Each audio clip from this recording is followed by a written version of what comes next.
Hi everybody, it's Anna. I am here right now ready to review Spectre. I actually just saw it today for the second time. First time took some friends, this time took my dad. Saw it twice because I liked it, so this is probably going to be a favorable review. Spectre is the latest in the Bond franchise. Now, I think everybody needs to understand when you go into a Bond film, you're getting a Bond film. Just expect that. Don't expect it to go some completely different way. Bond's going to get into situations that no other human being could possibly get out of.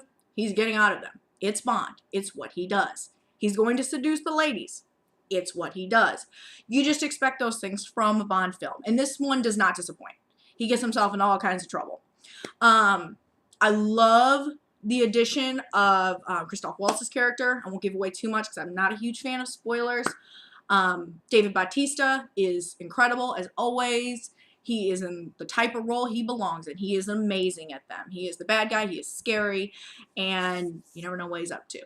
I enjoyed the film. That being said, though, Spectre kind of falls into a really dangerous category. It is a follow-up to an extremely good film. Skyfall is by far, in my opinion, the best Bond film. The best Bond film. There's just no debate on that for me, personally. I know everyone has their own favorites. Some people don't even like Craig as Bond. Me, personally, Skyfall wins. So, to follow up a film like Skyfall that had not just the guns and the blare and the, this, that, and the other thing, but it had the emotional impact that it had. That we got to see a little bit more of Bond, a little bit more of who he is. And also his relationship with M and the loss of M and all of those things that just tie in that make Skyfall so powerful. To follow that up, I mean, the bar is set so high. It's going to be extremely difficult for it to jump over it. Reach it maybe, not jump over it. And I think this one falls just below it, that bar. I mean, just below it. The cast is phenomenal. Bringing in Christoph Waltz. I mean, again, please, can you do any better? He's amazing. I've pretty much enjoyed everything I've seen him in. Like I said, Bautista is amazing. Craig is wonderful as always. I've been a fan of his since Tomb Raider. For those of you who forget, he was in Tomb Raider with Angelina Jolie. The female characters are what you expect in a Bond film.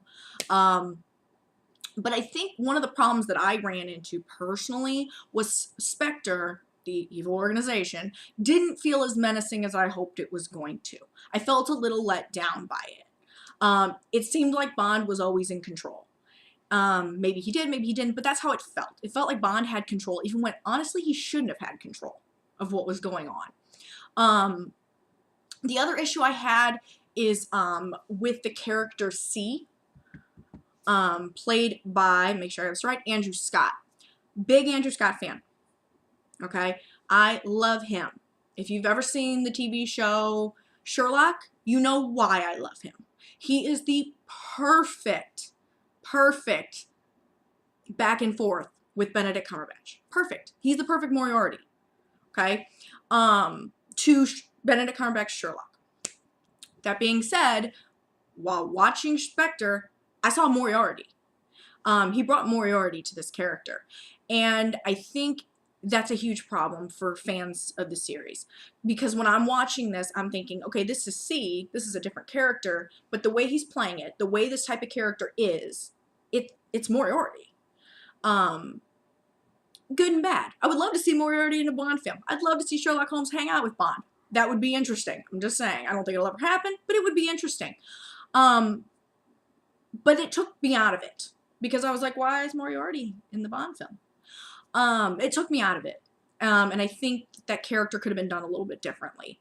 To be a little more different, or maybe he could use different facial expressions. Even kind of you know what? I'm not going to tell you because it ruins it. But at the same time, the film is entertaining. It is long. It is 150 minutes. It is a lot of time to spend in the theater.